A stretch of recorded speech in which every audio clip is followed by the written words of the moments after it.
La Sociedad Española de Radiodifusión presenta... Ser... Aquí va la radio... Podcast. Siempre.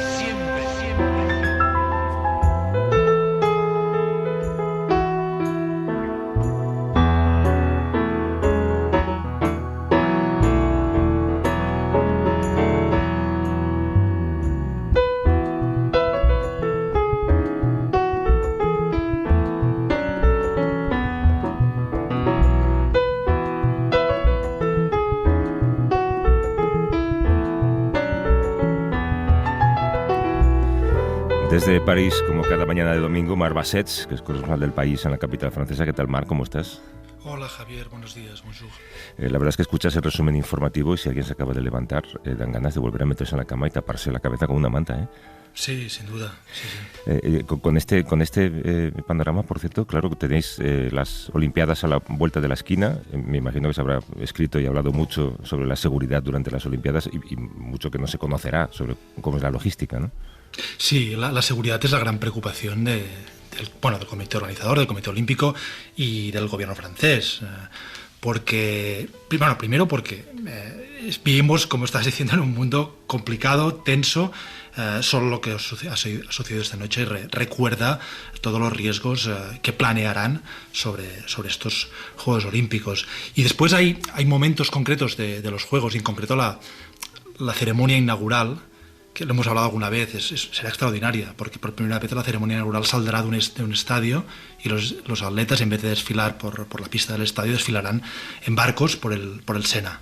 Esto será un espectáculo magnífico visualmente, pero plagado de riesgos, porque habrá 300.000 espectadores, porque será en un espacio abierto, será en el centro de la ciudad, y luego en un país que desde 2015 ha tenido repetidos atentados yihadistas, ¿no? Desde Charlie Hebdo, Bataclan y otros. Y luego los Juegos Olímpicos tienen tradición, siniestra y triste tradición, pero de ser un objetivo, porque son un escenario idóneo para cualquier terrorista que quiera llamar la atención, desde, recordemos, los Juegos Olímpicos de Múnich en 1972, el ataque contra los atletas israelíes.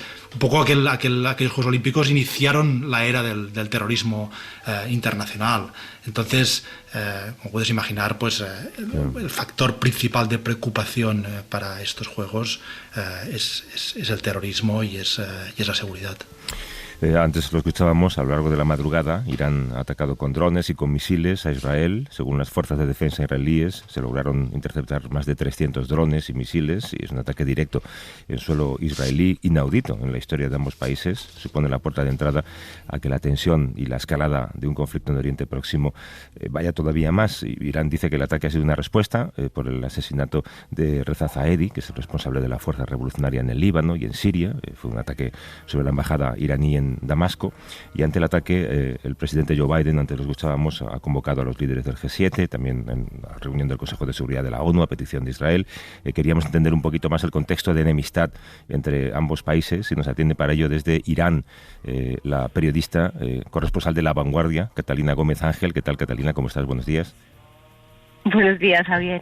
Gracias por atendernos, Catalina, en un día que supongo que es complicado. Hemos escuchado que Irán da por concluida su respuesta con este ataque, pero amenaza con otro más grave si Israel toma represalias. ¿Tú crees que ambos gobiernos son conscientes de lo que significa un enfrentamiento directo y abierto?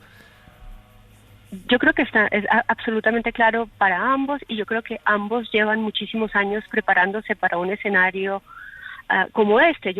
Definitivamente no se pensó que llegara tan rápido, y mucha gente incluso aquí pensó que Irán no fuera a atacar directamente desde territorio iraní, sino que fuera a utilizar esas milicias que hacen parte del eje de la resistencia, como Hezbollah o las Hashd al-Shaabi en Irak o los Houthi en Yemen, algo que ha hecho a lo largo de las últimas décadas. Sin embargo, este ataque al consulado iraní en Damasco realmente fue el momento en el que Irán tomó una decisión que yo creo que es bastante histórica y que marcará obviamente un antes y un después el Oriente Medio.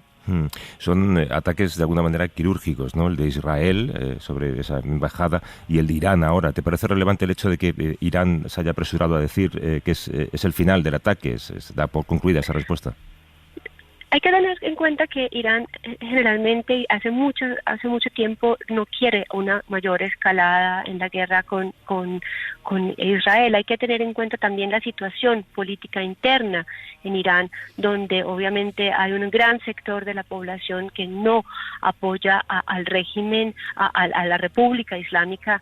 Es ese sector que alguien llamaba ayer como la gente que está bajo la bandera de la República Islámica, la que está lista y dispuesta a defenderlo, y además con un gran problema económico, cada vez peor la inflación, la devaluación del rial, la moneda local, lo que lleva a que realmente la población iraní no esté toda dispuesta a ir detrás del sistema. Por eso, en esa desescalada que lleva Irán, incluso la habíamos visto desde el 7 de octubre y después del posterior ataque de Israel a Gaza, habían buscado todas las alternativas para desescalar esta tensión, especialmente después de ese ataque en el que murieron 3 militares estadounidenses de una milicia iraquí a una base estadounidense en Jordania, que sucedió a comienzos del año.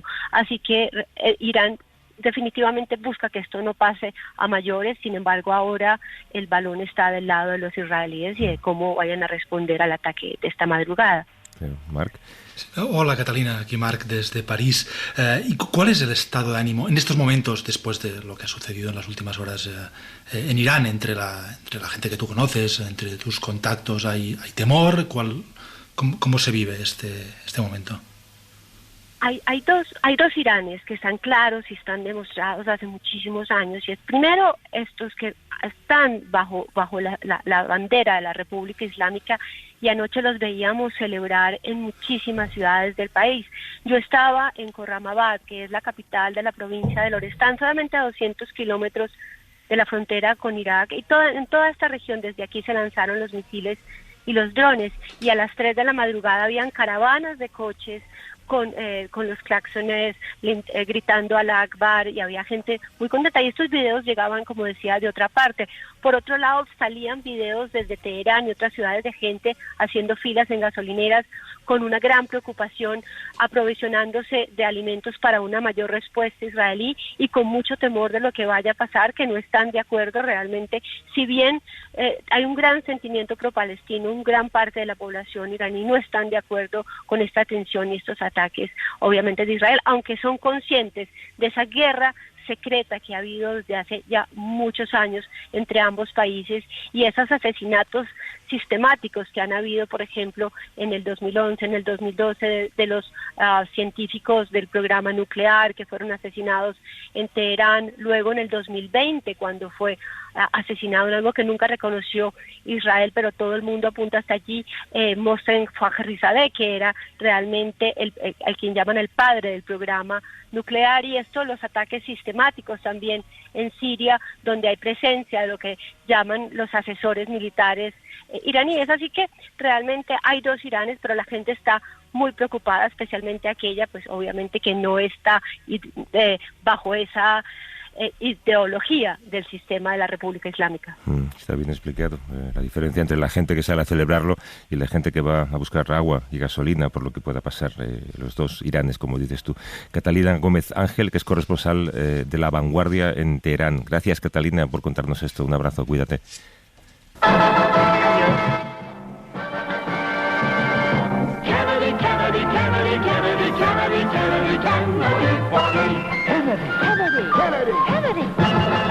Do you want a man for president who's seasoned through and through, but not so doggone seasoned that he won't try something new? A man who's old enough to know and young enough to do. Well, it's up to you, it's up to you, it's strictly up to you. But it's Kennedy, Kennedy, Kennedy, Kennedy, Kennedy, Kennedy, Kennedy for me.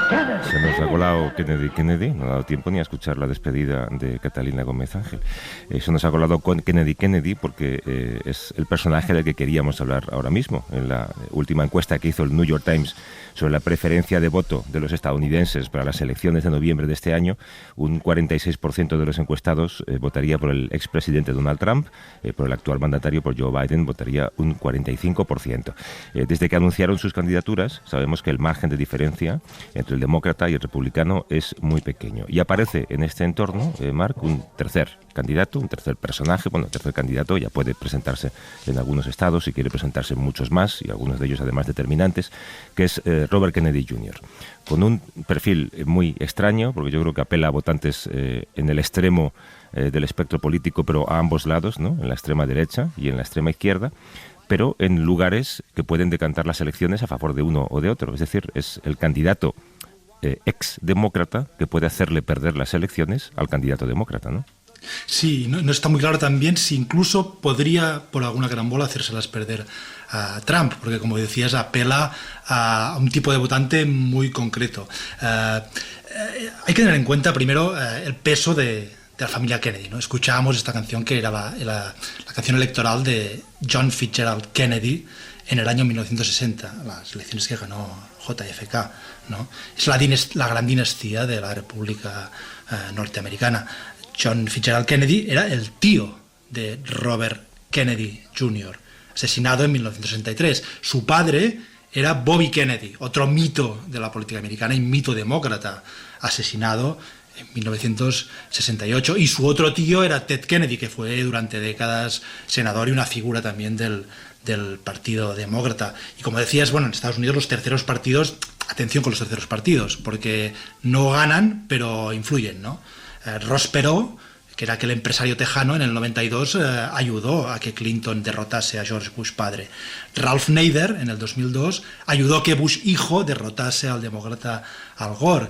Y Jill Stein, en el 2016, quizá contribuyó a la victoria de Trump. Así que, aunque estos terceros candidatos, como ahora es Robert Kennedy Jr., no vayan a ganar, pueden tener un impacto en las elecciones. Y este Kennedy, que tiene 70 años, que era conocido como abogado medioambiental, como activista, siempre había sido demócrata hasta hace poco, pues se destacó mucho durante la pandemia como figura de los antivacunas y de las teorías de la conspiración. Esta era su marca, ¿no? Y le proyectó en la opinión pública, gracias a su apellido también, pero precisamente con este mensaje apela a estas franjas, que son franjas, pero en un país como Estados Unidos son mucha gente, ¿no? Y que pueden quitar votos como demócrata a Biden, pero no, quizá esto se verá, quedan muchos meses todavía para las elecciones de noviembre, pero quizá también, bueno, este votante conspiracionista, antisistema, anti-establishment,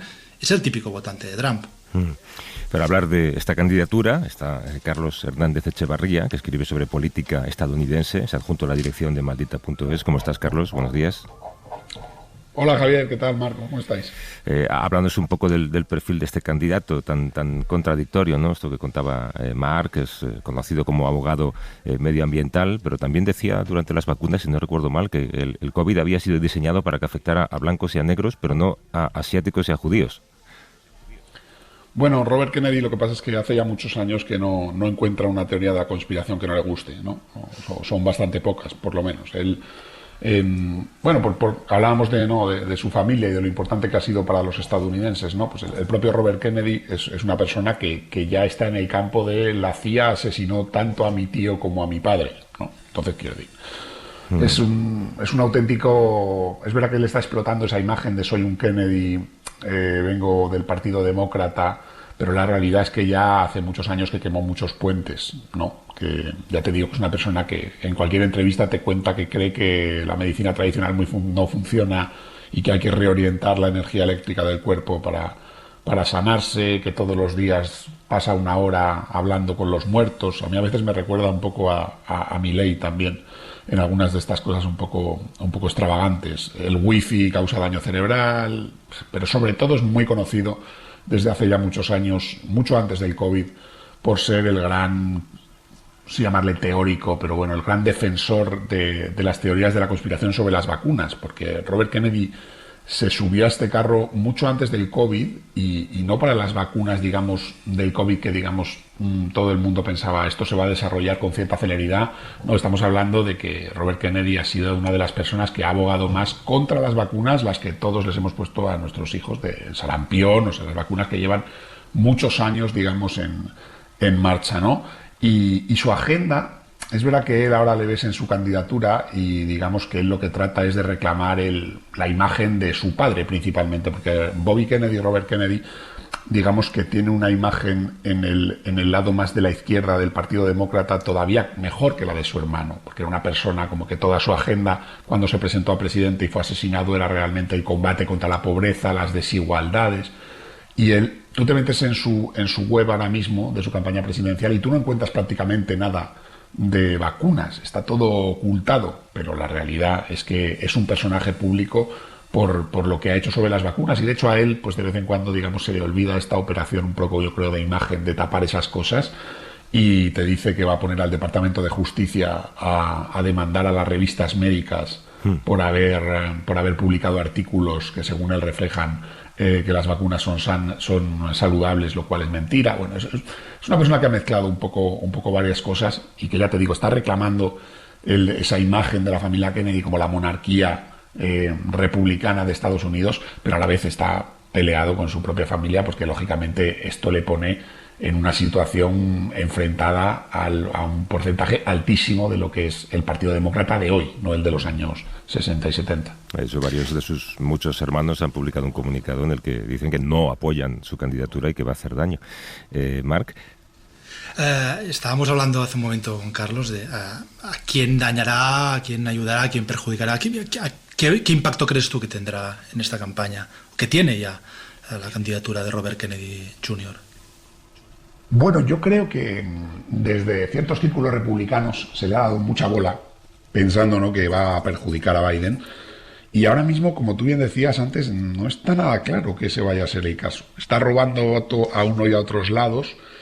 Es verdad que cada vez, digamos, ya las encuestas que hace un año le daban un 15 o un 20% de voto, pues ya están quedando un poco atrás. Yo creo que también, según se acercan las elecciones, vemos este fenómeno súper habitual en Estados Unidos de voto útil, ¿no? Según se van acercando las elecciones, la gente también va pensando que por el sistema político en Estados Unidos vas a tener o al republicano o al demócrata. Entonces, si gastas tu voto, pues en un candidato de la tercera vía tienes menos posibilidades de parar al que menos te gusta de los dos.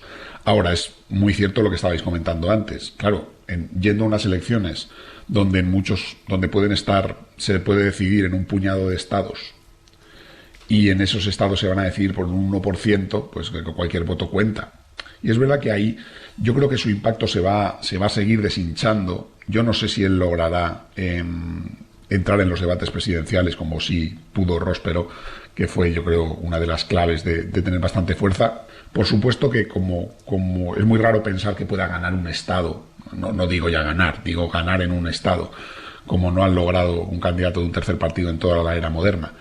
¿Puede rebañar unos votos que hagan daño? Sí, pero es un poco como vosotros decíais antes.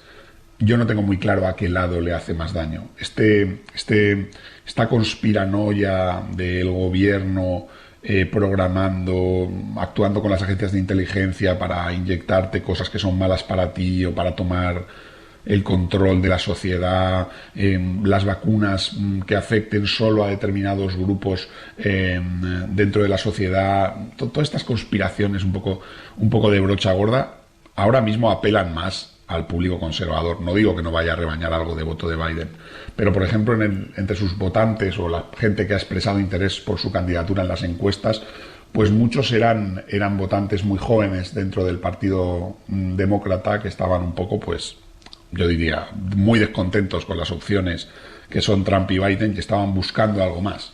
Pero yo tengo la sensación que de aquí a noviembre, conforme todas estas visiones que tiene Robert Kennedy vayan siendo más y más conocidas, y con la perspectiva para los demócratas de tener a Trump de nuevo de presidente, yo creo que eso es muy difícil. Y sin embargo sí que tiene, en el lado más conservador, tiene algunos fans genuinos Robert Kennedy, porque hay mucha gente en el movimiento conservador que realmente se pide a pies juntillas esto de los malvados planes del gobierno, y la CIA asesinó a los Kennedy, y las vacunas son una herramienta de control mental. Todo esto tiene su público, y yo creo que es un público que está más en el lado republicano. Entonces creo que puede ser que a lo mejor lleguen a arrepentirse un poco de haber favorecido la campaña de Robert Kennedy, porque ha sido una campaña favorecida desde los medios conservadores, clarísimamente, desde Fox News y desde muchos estamentos que, digamos, supongo que les hacía gracia y también daba cierta audiencia poner a un demócrata a poner verde a Joe Biden, pero sí, creo que electoralmente puede no salirles muy bien. Sí, y además apelaba a esos jóvenes, como dices, hablando de desigualdad, pero si rascas un poco, ves que las recetas que propone son absolutamente neoliberales, lo cual funciona muy bien con el público conservador. Carlos Hernández Echevarría, que escribe sobre política estadounidense y es adjunto a la dirección de Maldita.es. Gracias, Carlos, un abrazo. Muchísimas gracias a los dos, un abrazo. Hasta luego. Ma carrière et me rapporte bien plus qu'un diplôme universitaire. Si cet homme tient à son fauteuil et Dieu sait qu'il y tient, il ne pourra plus longtemps me refuser le mien. Dignement j'assumerai de très nobles fonctions, élu d'un tas de conseils d'administration. No me resisto, Marc, a recomendarte una entrevista que hicimos ayer a una escritora que se llama Robin Green, reportera de Rolling Stone en los años 70, y le encargaron un reportaje sobre Robert Kennedy y descubrió un detalle sobre su genética, sobre sus genitales, hay que decir, que según ella explica muy bien la autoconfianza de los Kennedy a lo largo de la historia. Un abrazo, cuídate, Marc. Un abrazo, Javier. Hasta luego. J'ai fait mes preuves, et ce d'autant plus vite que je me suis décerné l'ordre du mérite. Je suis reçu par le pape et on m'a anobli. On dit que les bons comptes font les bons amis. Je sais que mes chers collègues sont vraiment contents pour moi. C'est en surveillant leur téléphone l'impression qu'on a. Et si par miracle un jour la farce était trahie, j'anticipe ma retraite pour cause de maladie. Qu'y a-t-il de plus beau sur terre que d'avoir un ministère et l'esprit de sacrifice qui permet d'accumuler les bénéfices? Est-il plus belle tâche au monde, satisfaction plus profonde que de porter ce fardeau sans reproche et sans impôt? Para no perderte ningún episodio, síguenos en la aplicación o la web de la SER, Podium Podcast o tu plataforma de audio favorita.